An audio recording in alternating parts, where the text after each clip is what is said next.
अस्सलाम वालेकुम प्यारे दोस्तों।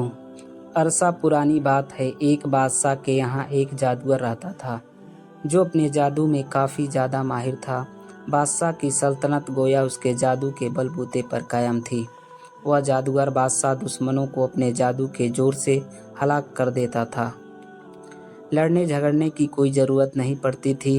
अमीर लोग और दौलतमंद अगर बादशाह से नाराज़ होते या बगावत करते तो यह अपने जादू के जोर से उनका रुख बादशाह की तरफ मोड़ दिया करता था। इस तरह से हर काम जादू से कर देता था। जब वह जादूगर बूढ़ा हो गया और उसको अपनी ज़िंदगी से उम्मीद ख़त्म हो गई तो उसने बादशाह से अर्ज़ किया कि बादशाह सलामत, अब मैं बूढ़ा हो चुका हूँ, मेरी ज़िंदगी अब ख़त्म होने को है। आप कोई जाहिन और समझदार नौजवान मेरे साथ कर दें ताकि मैं उसको अपने जादू का इल्म सिखा दूं, ताकि मेरे बाद आपके हुकूमत और सल्तनत को दुरुस्त रखे। चुनांचे बादशाह ने सल्तनत का एक अक्लमंद और होशियार लड़का उसके हवाले कर दिया। वह लड़का उस जादूगर के पास सुबह शाम हाजिर होने लगा और जादू सीखने लगा। रास्ते में एक राहिब अपने इबादत खाने में रहता था। एक दिन उस लड़के ने देखा कि बहुत से लोग इबादत खाने से निकल रहे हैं। उस लड़के ने मालूम किया कि यह यहाँ कौन रहता है, तो लोगों ने बताया कि यहाँ एक राहिब रहते हैं। यह सुनकर वह लड़का भी उस राहिब के पास पहुँच गया और उसने उस राहिब की बातें सुनी तो राहिब की बातों को उसके दिल पर काफ़ी ज़्यादा गहरा असर हुआ। राहिब ने उस लड़के को दीन हक और एक खुदा की इबादत करने की तालीम देनी शुरू की तो लड़का ईमान ले आया। यह लड़का जादूगर के पास जाते हुए रास्ते में राहिब के पास ठहर जाता था, जिसकी वजह से देर हो जाती थी और देर हो जाने की वजह से जादूगर उस लड़के पर गुस्सा होता। लड़का कहता कि मुझे कुछ देर हो गई। आखिर जादूगर ने बादशाह के पास शिकायत कर दी तो बादशाह ने लड़के को ताकीद की, इसके पास सवेरे पहुंच जाया करो। उसके दरबारियों ने कहा कि लड़का तो सवेरे ही घर से निकलता है लेकिन रास्ते में देर करता है। तो बादशाह ने सोचा कि खेल कूद में लग जाता होगा, इसलिए दोनों ने लड़के को खूब समझाया, लेकिन लड़का राहिब के पास जाता रहा। एक दिन यह लड़का राहिब के पास से बादशाह की तरफ जा रहा था कि क्या देखता है कि किसी जानवर ने रास्ता रोक रखा है। इधर के लोग इधर और उधर के लोग उधर खड़े हैं। लड़के ने दिल में ख्याल किया कि आज इम्तहान लेता हूँ कि यह राहिब हक पर है या जादूगर। यह ख्याल करके उसने पत्थर उठाया और यह कहकर उठाया कि ये खुदा, अगर इस राहिब का मजहब हक पर है तो इस पत्थर से इस जानवर को हलाक फरमा दे। और वह पत्थर उसको मार दिया। वह जानवर उससे फौरन हलाक हो गया। लोगों ने यह वाक़या देखा तो कहने लगे, इसको जादूगरी में कमाल हासिल हो गया है। अब लड़के की हर जगह तारीफ होने लगी थी और उसकी खूब शोहरत भी हो गई। आहिस्ता आहिस्ता यह खबर राहिब तक भी पहुंची। उसने लड़के को तन्हाई में बुलाकर कहा, बेटा, तुझको अल्लाह ने बुजुर्ग और कमाल से नवाजा है। मैं जानता हूँ कि तेरा मर्तबा काफ़ी बुलंद होने वाला है और तू किसी आजमाइश में मुब्तला होगा, लेकिन याद रखना, मैं बूढ़ा हो चुका हूँ, किसी को मेरा पता ना बता देना। लड़के ने वादा किया, मैं अब आपका पता किसी को नहीं बताऊंगा। लाइलाज मरीज उस लड़के की दुआ से शिफा याबे लगे थे। वह लड़का खूब मशहूर हो गया। उसकी शोहरत को सुनकर उस बादशाह का एक अंधा साथी उसके पास आया और खूब तोहफे और नजरान पेश करके अर्ज करने लगा, मुझे भी ठीक कर दो, मेरी आंखें भी अच्छी हो जाएगी। लड़के ने कहा, मुझे कोई नजराना, कोई तोहफा नहीं चाहिए और शिफा मेरे हाथ में नहीं, बल्कि शिफा देने वाली जात अल्लाह की है। अगर आप अल्लाह ताला पर ईमान ले आओ और शिर्क और बुत परस्ती से तौबा कर लो तो मैं अल्लाह से दुआ कर देता हूँ कि आपकी आंखों की रोशनी वापस आ जाए। वह शख्स उसी वक्त मजलिस में मुसलमान हो गया। फिर उस लड़के ने दुआ कर दी, तभी आंखों की रोशनी ठीक हो गई।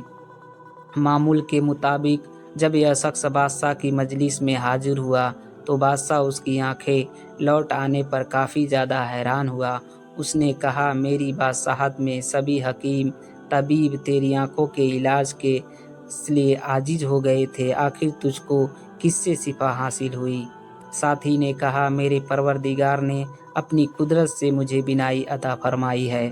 بادشاہ نے کہا میرے سوا تیرا پروردگار کون ہے؟ کون ہو سکتا ہے؟ اس کے ساتھی نے کہا میرا رب اور ساری کائنات کا پروردگار اللہ ہے جس نے ساری مخلوق کو پیدا کیا۔ بادشاہ غصہ ہوا اور اپنے ساتھی کو سخت سزا دی۔ پوچھا یا خدا تجھ کو کس نے سکھایا؟ سختی سے گھبرا کر اس نے لڑکے کا نام بتا دیا۔ بادشاہ نے لڑکے کو بلایا اور کہا تجھ کو میری پرورش اور میرے جادوگر کے فیض سے یہ کمال حاصل ہوا ہے۔ لڑکے نے کہا میرے اور آپ کے جادوگر کے ہاتھ میں شفا نہیں ہے، یہ اللہ کی قدرت پر مکو ہے۔ بادشاہ سخت ناراض ہوا اور اس کو کڑی سزا دلوائی اور کہا یہ لڑکا بہت غائب رہتا تھا، معلوم ہوتا ہے کہ کسی اور جگہ جاتا تھا، وہاں جا کر اس کے خیالات بدل گئے۔ جادوگر نے بھی دربار میں حاضر ہو کر عرض کیا کہ یہ لڑکا مدت سے غائب ہے، میرے پاس تو نہیں آتا تھا۔ بادشاہ نے کہا کہ اس سے سختی سے پوچھا جائے کہ آخر یہ اتنی دیر تک کہاں اور کس کے پاس جاتا تھا۔ جب سختی حد سے زیادہ بڑھ گئی تو لڑکے نے مجبور ہو کر راہب کا نام بتا دیا۔ بادشاہ نے راہب کو گرفتار کر کے دربار میں طلب کیا اور اس سے کہا اگر تو اپنے دین سے نہ پھرا تو تجھ کو آرا سے چیر دیا جائے گا۔ راہب نے کہا میں اپنے دین سے ہرگز نہیں پھروں گا اور جو بھی مصیبت آئے گی اس پر صبر کروں گا۔ چنانچہ بادشاہ کے حکم سے اس راہب کو آرا سے چیر دیا گیا۔ پھر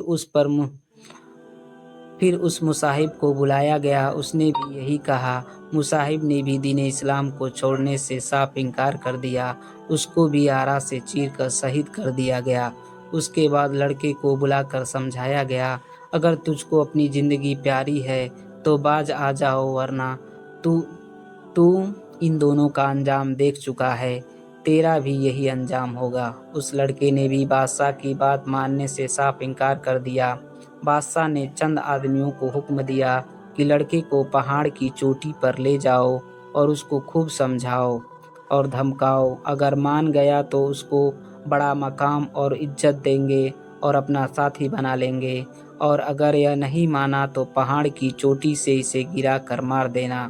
اس کو پہاڑ کی چوٹی پر لے جا کر خوب سمجھایا اور دھمکایا تو لڑکے نے اللہ سے اپنی حفاظت کی دعا کی۔ اسی وقت پہاڑ پر ایک ایسا زلزلہ آیا کہ سب لوگ گر کر مر گئے اور لڑکا صحیح سلامت گھر واپس آ گیا۔ بادشاہ نے پوچھا وہ لوگ کہاں گئے جو تجھ کو لے کر پہاڑ پر گئے تھے؟ نوجوان لڑکے نے جواب دیا میرے پروردگار نے ان کے سر سے میری حفاظت فرما دی اور ان کو ہلاک کر دیا۔ بادشاہ نے دوسرے چند لوگوں کو حکم دیا کہ اس لڑکے کو ایک کشتی میں سوار کر کے دریا میں لے جاؤ، یہ اپنے دین سے باز آ گیا تو ٹھیک، زندہ واپس لے آنا، ورنہ اسے دریا میں پھینک کر مار دینا۔ چنانچہ اس کو دریا میں لے کر گئے اور سمجھایا۔ لڑکے نے اس بار پھر دعا کی تو کشتی الٹ گئی اور سارے لوگ غرق ہو گئے۔ لڑکا ایک بار پھر صحیح سلامت گھر واپس آ گیا۔ بادشاہ نے ماجرا پوچھا، لڑکے نے پورا قصہ بیان کیا۔ اس لڑکے نے کہا اے بادشاہ سلامت، تم مجھے مار نہیں سکتے ہو، تجھ کو میرا قتل کرنا ہی ہے تو اس کی تقدیر تم کو میں بتا دیتا ہوں، اگر تو تدبیر اختیار کرے گا تو مجھ کو مار سکے گا۔ بادشاہ نے تدبیر کھوجی تو لڑکے نے کہا اس شہر کے تمام لوگوں کو شہر سے باہر ایک میدان میں جمع کر لے اور مجھ کو سولی پر چڑھا کر ایک تیر اپنے ترکش سے نکال کر بسم اللہ پڑھ کر تم مجھے مار دینا، میں مر جاؤں گا۔ بادشاہ نے یہی کیا۔ تیر اس لڑکے کے سر پر لگا، اس لڑکے نے اپنا ہاتھ سر پر رکھ لیا اور یہ کہتے ہوئے شہید ہو گیا کہ میں اپنے پروردگار کے نام پر شہید ہو کر کامیاب ہو گیا ہوں۔ یہ دیکھ کر وہاں کے تمام لوگوں نے آواز بلند کرتے ہوئے کہا ہم اس لڑکے کے رب پر ایمان لاتے ہیں۔ یہ سن کر بادشاہ کے درباریوں نے کہا آپ نے ان تینوں کو ہلاک کر دیا جو آپ کے مذہب کے خلاف تھے، مگر اب تو سب لوگ ہی آپ کے خلاف ہو گئے ہیں۔ یہ بات سن کر بادشاہ نہایت غصے میں آ گیا۔ اس نے خندق کھدوا کر اس میں آگ دھکا دیا चुनांचे खंदक में आग भड़का दी गई। उसके किनारे पर बादशाह और उसके साथी कुर्सियां बिछाकर बैठ गए और सबको हाजिर होने का हुक्म दिया। सिपाहियों ने कहा कि सबसे मालूम करो कि वह किसके दिन पर हैं। जो भी यह कहे कि उस लड़के के दिन पर हैं, उसको कहो कि उस दिन में फिर जाएं, अगर ना फिरें तो उसको इस दहकती हुई आग में डाल दो। चुनांचे शाही फरमान के मुताबिक ईमान वालों को आग में डालना शुरू कर दिया गया। यहाँ तक कि ऐसी औरतों को भी लाया गया जिसकी गोद में बच्चा था। औरत को जब आग में डालने लगे तो वह हिचकिचा कर बादशाह ने कहा, औरतों को रहने दो, पहले इसके बच्चे को आग में डाल दो, शायद इस तरह से वह अपने ईमान से वापस आ जाएं। चुनांचे उसके बच्चे को आग में फेंक दिया गया। बच्चे ने उस औरत से कहा, अम्मी जी आप सब्र करें और बिना घबराहट के बिस्मिल्लाह पढ़कर आग में कूद जाइए, यह गुलजार बन जाएगी। औरत बच्चे की बात सुनकर बिना कुछ सोचे समझे खुशी खुशी आग में कूद गई। उसके बाद ऐसी भड़की उसने बादशाह और उसके तमाम साथियों को, जो कुर्सियों पर बैठकर मजलूम के जलने का तमाशा देख रहे थे, सबको जलाकर राख कर दिया। हज़रत इब्ने अनस रज़ियल्लाहु ताला अन्हु फरमाते हैं कि अल्लाह ताला ने इन मुसलमानों की आग में जलने से पहले ही उनकी रूह कब्ज कर ली थी। इस तरह से उनको इसकी तकलीफ से अल्लाह ताला ने महफूज रखा। मोहम्मद बिन इकमा रहमतुल्लाह अलैहि ने इस वाक़ये को बहुत तफसील से जिक्र किया है और यह भी लिखा है कि उस लड़के का नाम अब्दुल्ला बिन ताम्र था।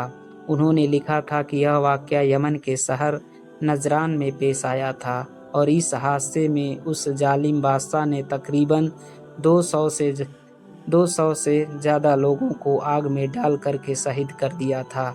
कहा जाता है कि लड़का अब्दुल्ला बिन तामर इसी मकाम पर दफन हुआ। हज़रत उमर फ़ारूक रज़ियल्लाहु ताला अन्हु का ज़माना खिलाफत में इत्तफ़ाक़ से किसी ज़रूरत की बिना पर ज़मीन खोदी गई तो उसमें अब्दुल्ला बिन ताम्र की लाश सही सलामत इस तरह बरामद हुई कि वह बैठे हुए थे और उनका हाथ अपने सिर पर रखा हुआ था। किसी देखने वाले ने उनका हाथ जगह से हटाया तो खून जारी हो गया, फिर वह हाथ उसी जगह पर रख दिया गया तो खून बंद हो गया। उसके हाथ में एक अंगूठी भी थी जिस पर अल्लाह रब्बी लिखा हुआ था। यामीर यमन से इस वाक़ये की इत्तला फ़ौरन हज़रत उमर फ़ारूक रज़ियल्लाहु ताला अन्हु को दी। हज़रत उमर फ़ारूक रज़ियल्लाहु ताला अन्हु यह ख़त लिखा कि उनको उनके साबका हालात पर अंगूठी के साथ ही दफन कर दिया जाए। चुनांचे ऐसा ही किया गया।